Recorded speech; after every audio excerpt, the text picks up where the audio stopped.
শ্যামা কখনো শ্বেত, কখনো পীত, কখনো নীল লোহিত রে, কখনো শ্বেত।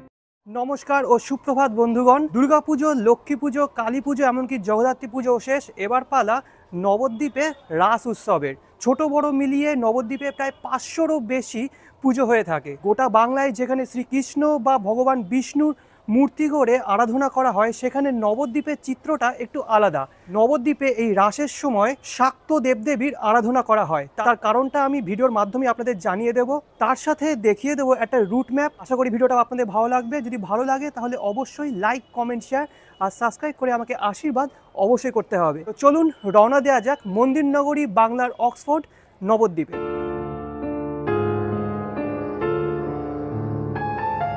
প্রথমে আসি, আপনারা নবদ্বীপ কিভাবে যাবেন। নবদ্বীপে আপনার হাওড়া থেকে ট্রেন ধরে আসতে পারেন, তাছাড়া ঘাট পার হয়েও আসতে পারেন।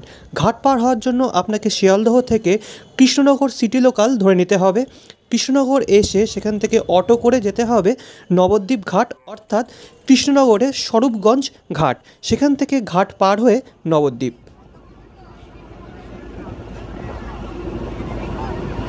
তো বর্তমানে আমি দাঁড়িয়ে আছি নবদ্বীপ স্টেশনে। আগের বছরও নবদ্বীপ স্টেশন থেকে আমার যাত্রা শুরু করেছিলাম, এবছরও তার অন্যথা করব না। তো নবদ্বীপ স্টেশন থেকে বেরিয়ে প্রথম যে মণ্ডপে যাব বা পুজো মণ্ডপে যাব, সেটি হলো নবদুর্গার মন্দির। তো চলুন যাওয়া যাক। নবদ্বীপ স্টেশনে 1 নম্বর প্ল্যাটফর্ম দিয়ে বেরিয়ে সামনে পেয়ে যাবেন টিকিট কাউন্টার। এই টিকিট কাউন্টারের সামনে দুটো রাস্তা চলে যাবে, একটা ডান দিকে, একটা বাঁ দিকে। তো আমাদের এই বাঁ দিকের রাস্তাটা ধরতে হবে। 5 মিনিট মতো হাঁটলে পড়বে নবদুর্গার মন্দির। নবদুর্গা মন্দিরে যাওয়ার আগে বাঁ সাইডে পড়বে শ্রী গঙ্গা মাতার মন্দির, মানে মণ্ডপ। একবার দর্শন করে নি চলুন।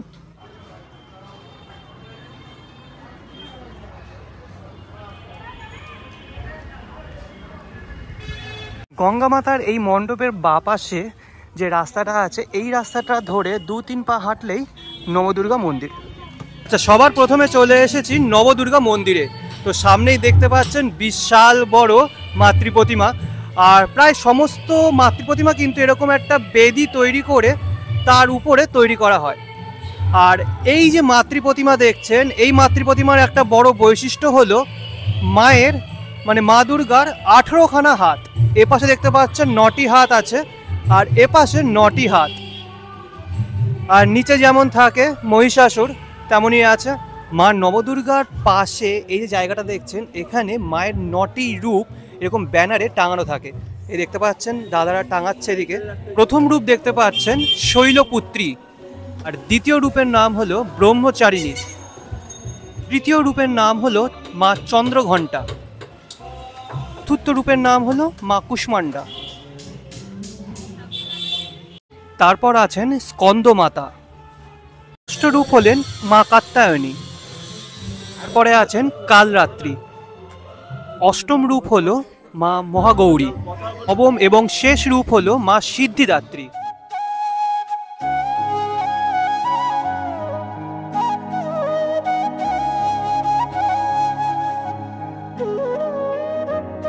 মা নবদুর্গার এই মন্দির, তার ঠিক ডান পাশে এই যে রাস্তাটা চলে গেল, এই রাস্তা দিয়ে আপনাদের 6 থেকে 7 মিনিট মতন হাঁটলেই পড়বে পরবর্তী পুজো মণ্ডপ, অর্থাৎ মা বড়শ্যামার মন্দির। তো চলুন যাওয়া যাক।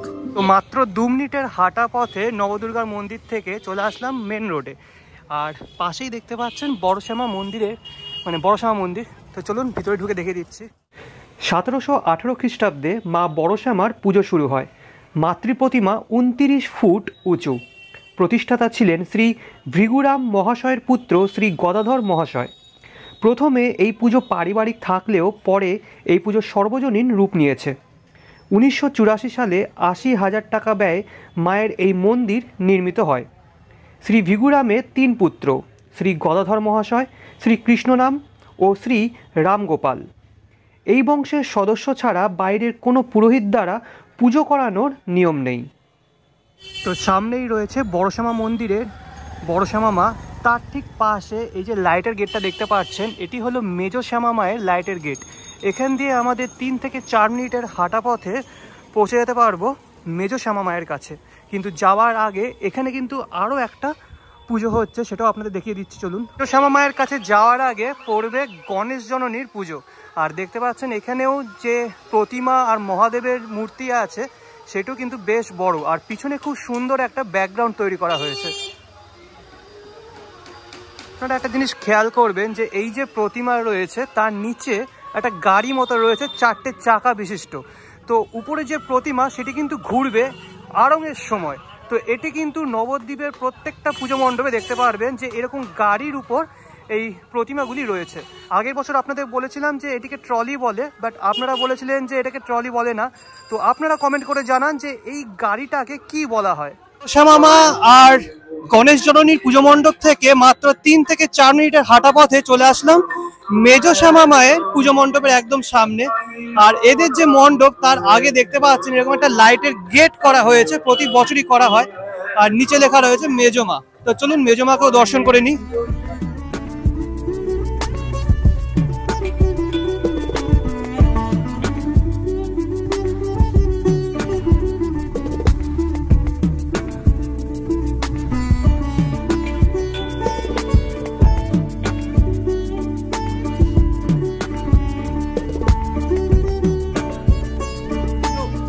আচ্ছা, আপনারা একটা জিনিস খেয়াল করবেন যে বড় শ্যামা মায়ের যেমন সাজ আর যেমন রূপ, মেজ মায়ের কিন্তু মানে মেজ শ্যামা মায়েরও কিন্তু সে একই রকম রূপ আর একই রকম সাজসজ্জা।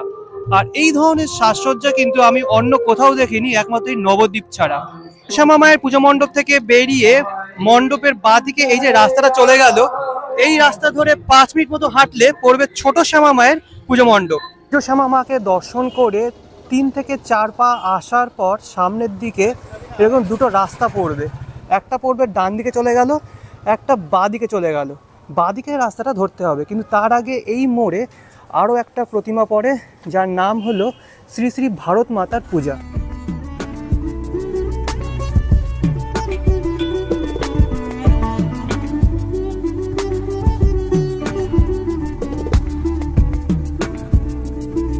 শ্রী শ্রী ভারত মাতার সামনে এই যে রাস্তাটা চলে গেছে, এই রাস্তা ধরে 3 থেকে 4 মিনিট হাঁটলেই পড়বে ছোট শ্যামা মায়ের মন্দির।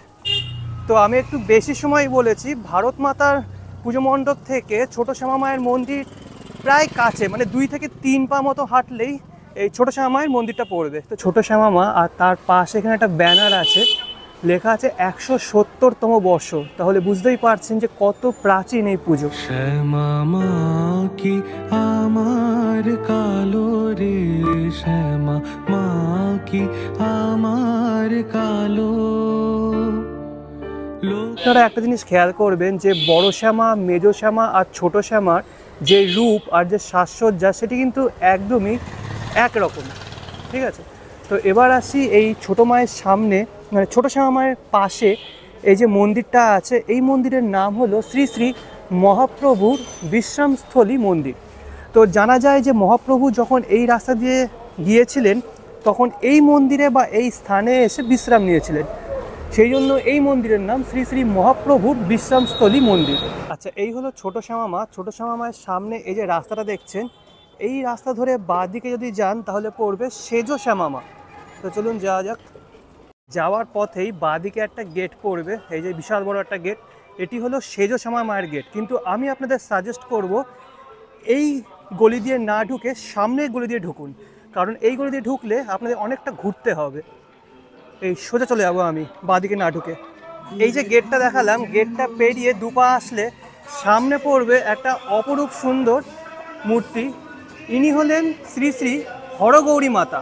স্থাপিত হয়েছিল 1987 সালে, এই যে লেখা রয়েছে। তো সেই জন্যই আপনাদের বললাম যে এই গলি দিয়ে না ঢুকে সামনে গলি দিয়ে ঢুকতে, কারণ এখানে একটা প্রতিমা রয়েছেন হরগৌরী, একই শরীরে মহাদেব এবং মা দুর্গার রূপ। আর এদিকে রয়েছেন মহাদেব আর এদিকে রয়েছেন মা দুর্গা। হরগৌরী মাতা দেখে মাত্র দুপা এসে বাঁদিকে একটা গলি চলে গেল, এখানেই রয়েছে সেজ শ্যামা মা। যেমনটা বলেছিলাম যে ওদিক দিয়ে আসলে বেশি ঘুরতে হবে, কিন্তু সোজা পথ দিয়ে আসলে তাড়াতাড়ি দেখতে পাবেন। তো তেমনটাই হলো, দেখতে পাচ্ছি একদম সামনেই রয়েছে সেজ শ্যামা মা।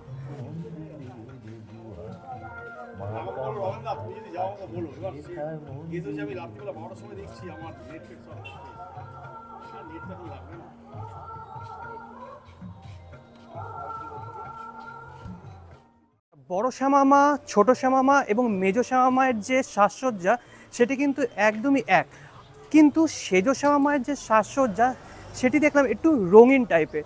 তো খুবই ভালো লাগলো। তো চলুন এবার পরবর্তী পুজো মণ্ডপে যাওয়া যাক। এই দিক দিয়ে দুপা আসার পর সামনেই পড়বে রণকালী মাতা বা রণকালী মাতা।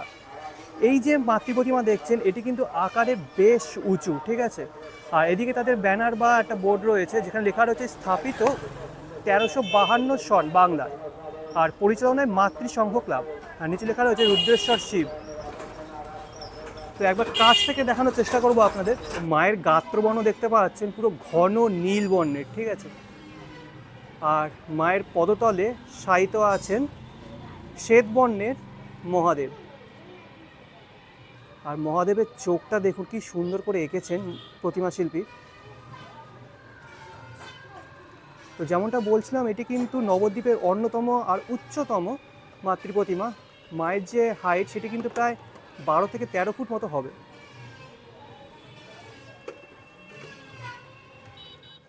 তো রণকালী মাতা দর্শন করে ডান দিকে যে রাস্তাটা চলে গেল, এই রাস্তা ধরে আমাদের 7 থেকে 8 মিনিট মতো হাঁটতে হবে, তাহলে পড়বে মুক্তকেশী মাতা। একটু আগে আপনাদের বললাম যে মন্দির নগরী নবদ্বীপ, এই কথাটা কিন্তু অক্ষরে অক্ষরে সত্যি।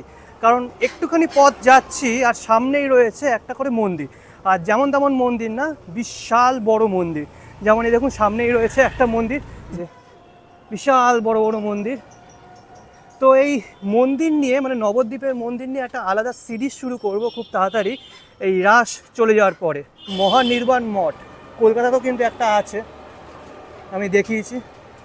মুক্তকেশী মাতার কাছে যাওয়ার আগে পড়বে নবদ্বীপে সর্বপ্রথম রাস পূজা, যিনি হলেন মাতা এলানিয়া কালী মাতা। তো চলুন আমার সামনেই রয়েছে, দেখিয়ে দিচ্ছি। সামনেই রয়েছে শ্রী শ্রী এলানিয়া কালী মাতা পূজা কমিটি, আর উপরে লেখা রয়েছে নবদ্বীপের সর্বপ্রথম রাস পূজা।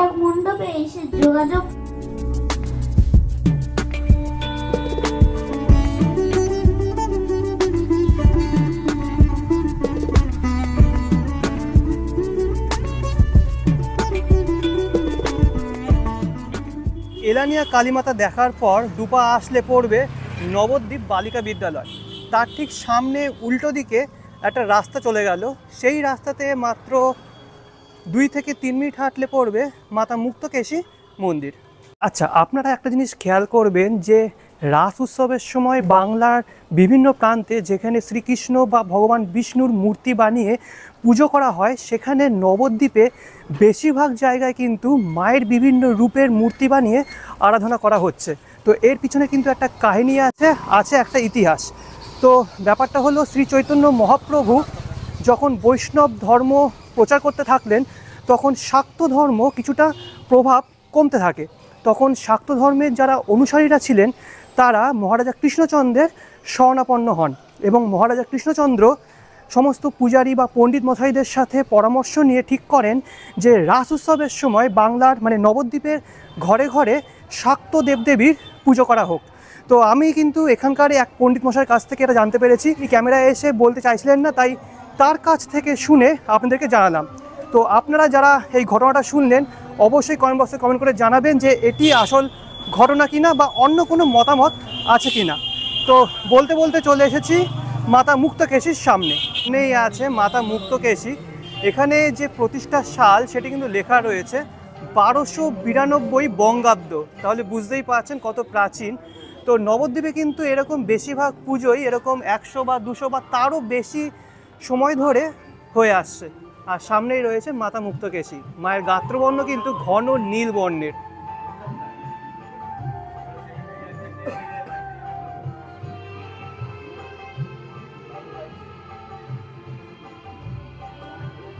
এই রাস্তায় কিন্তু পরপর অনেকগুলো পুজো হয়। সবার প্রথমে আমি আপনাদের দেখালাম মাতা মুক্তকেশী, তারপর দুপা আসার পর সামনেই রয়েছে শ্রীকৃষ্ণের কালিয়ানাগ দমনের সেই দৃশ্যটি, আর এর বাপাশে 2 মিনিট হাঁটলে, 2 মিনিটও না 2 পা হাঁটলে সামনে পড়বে ভদ্রাকালীর পুজো।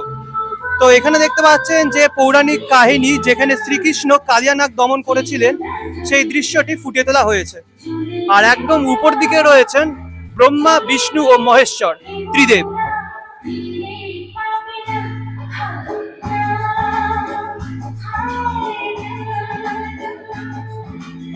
শ্রীকৃষ্ণের কালিয়া দমনের প্রতিমা দেখে আমি চলে এসেছি চারিচারা বাজার। এখানে কিন্তু একটা বাজার বলতে পারেন। আর এখানেই পূজিত হন নবদ্বীপের অন্যতম মাতৃ প্রতিমা মা ভদ্রাকালী। দেখতে পাচ্ছেন পুরো বাজার এখানে, আর এই বাজারের মধ্যেই মা ভদ্রাকালীর পুজো হয়ে থাকে। তো পুজোর দিন কিন্তু এখানে কোনো বাজার থাকবে না, এখানে থাকবে অসংখ্য ভোগ যা মাকে নিবেদন করা হয়।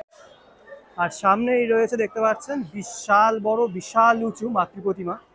আচ্ছা, এই যে মাতৃ প্রতিমা দেখছেন, এই মাতৃ প্রতিমার পিছনে কিন্তু একটা পৌরাণিক কাহিনী আছে, সেই কাহিনীটি আপনাদের এবার বলবো। নবদ্বীপের শাক্তরাস উৎসবে ভদ্রাকালীর আরাধনা 400 বছরেরও বেশি সময় ধরে চলে আসছে। বাল্মীকি রামায়ণ অনুযায়ী পাতালপুরীর রাক্ষসরাজ মহিরাবণের আরাধ্যা দেবী হলেন মা ভদ্রাকালী। মহিরাবণ শ্রীরাম ও লক্ষ্মণকে পাতালে নিয়ে যায় দেবীর সামনে বলি দেওয়ার জন্য, কিন্তু রামভক্ত হনুমান মহিরাবণকে বধ করে শ্রীরাম ও লক্ষ্মণকে উদ্ধার করেন। শ্রীরামের নির্দেশে প্রভু হনুমান মহিরাবণের দেবী মা ভদ্রাকালীকে মর্তালোকে নিয়ে আসেন এবং ক্ষীরগ্রামে প্রতিষ্ঠা করেন। নবদ্বীপের শাক্তরাস উৎসবে মাকে এই রূপেই পুজো করা হয়। তো কত বড় মাতৃ প্রতিমা এটা দেখলে বুঝতে পারবেন যে সামনে একজন দাদা দাঁড়িয়ে আছেন, তো তার হাইটটা কত ছোট লাগছে মাতৃ প্রতিমার সামনে। তো তাহলে বুঝতে পারছেন কতটা বড় এই মাতৃ প্রতিমা।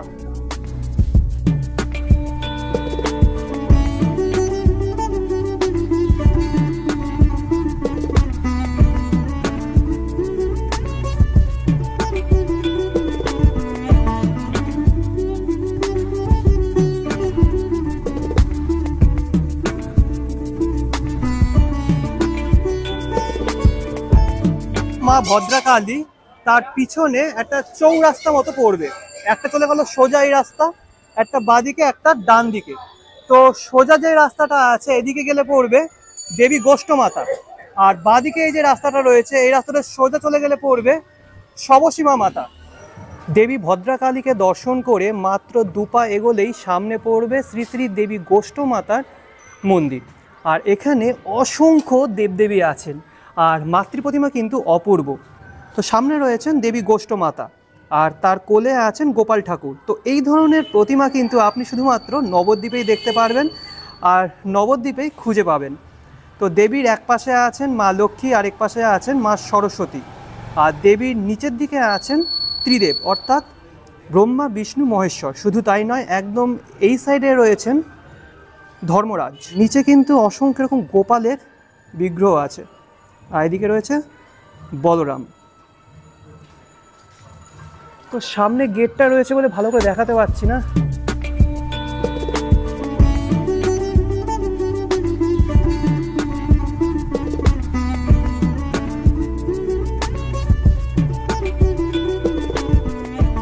চলে আসলাম দেবী ভদ্রাকালী মণ্ডপের কাছে।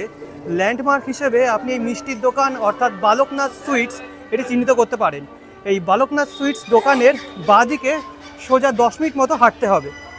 দিক দিয়ে আসার পর সামনে একটা চৌমাথা পড়বে, সোজা যদি চলে যাই তাহলে পড়বে শবশিবা মাতার মাতৃ প্রতিমা, আর বাঁদিকে গেলে পড়বে মহিষাসুর মর্দিনী। মানে একটা ছোট ভুল হয়েছে, সেটা আমি বলেছি যে মহিষাসুর মর্দিনী, মহিষাসুর মর্দিনী নয়, হবে মহিষ মর্দিনী মাতা। তো আমার সামনেই রয়েছে, চলুন দেখিয়ে দিচ্ছি।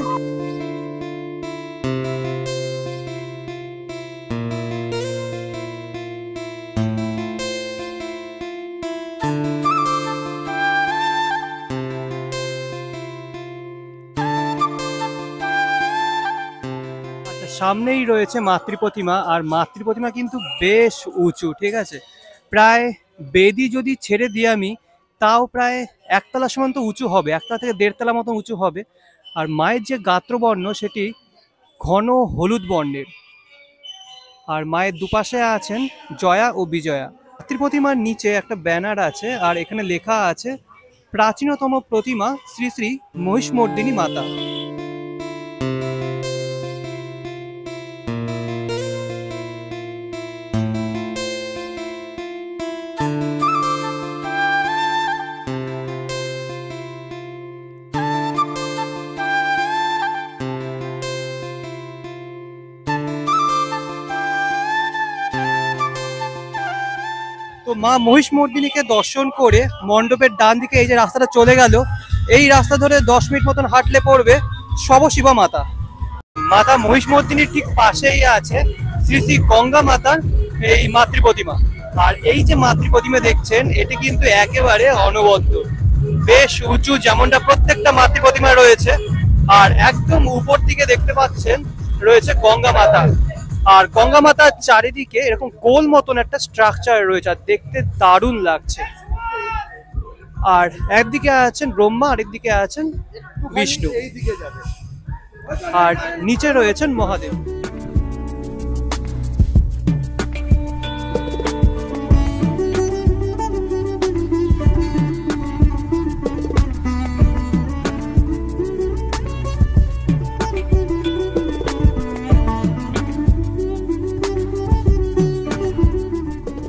এবার যে মাতৃ প্রতিমা দেখাবো অর্থাৎ শ্রী শ্রী শবশিবা মাতা, এই ধরনের মাতৃ প্রতিমা কিন্তু আমি অন্য কোথাও এতদিন পর্যন্ত দেখিনি, আর একদমই অন্যরকম। তো চলুন দেখিয়ে দিচ্ছি।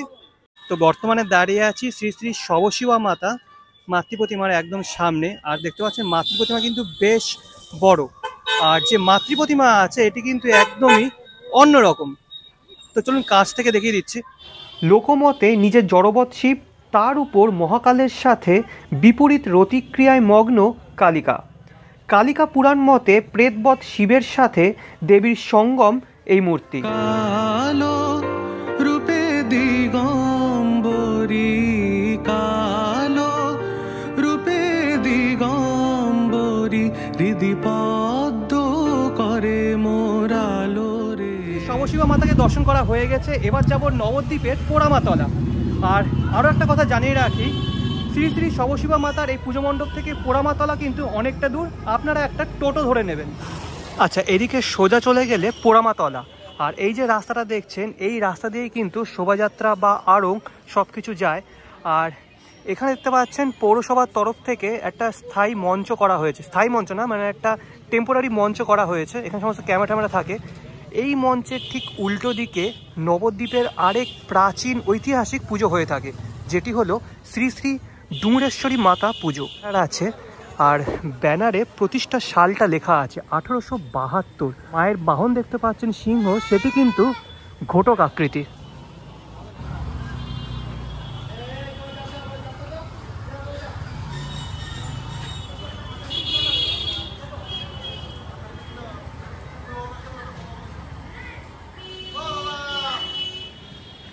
বর্তমানে চলে এসেছি পোড়ামাতলার কাছে অবস্থিত মা মহিষমর্দিনী মাতার সামনে। আর মায়ের যে হাইট সেটি কিন্তু বেশ উঁচু, আর মায়ের চোখখানা একবার দেখুন জাস্ট।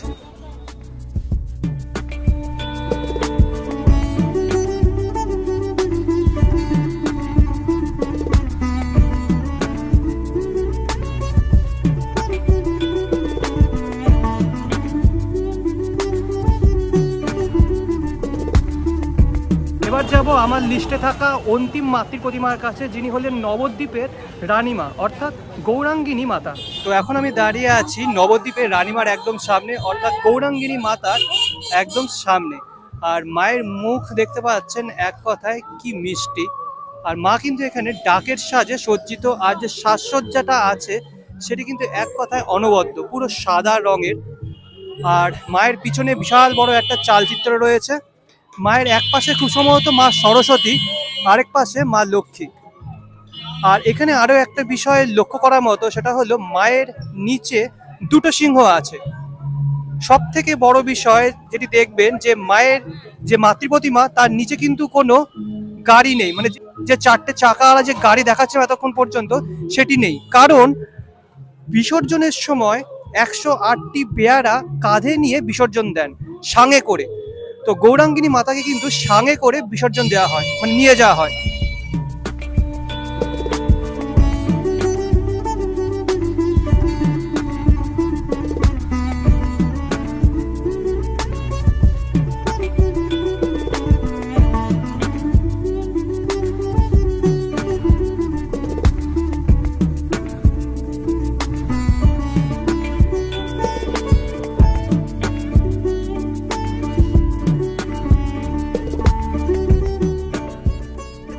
প্রথমেই বললাম যে নবদ্বীপে ছোট বড় মিলিয়ে প্রায় 500রও বেশি পুজো হয়ে থাকে। তাও চেষ্টা করলাম তার মধ্যে বেছে বেছে আপনাদের জন্য কিছু মাতৃপ্রতিমা উপস্থাপন করার।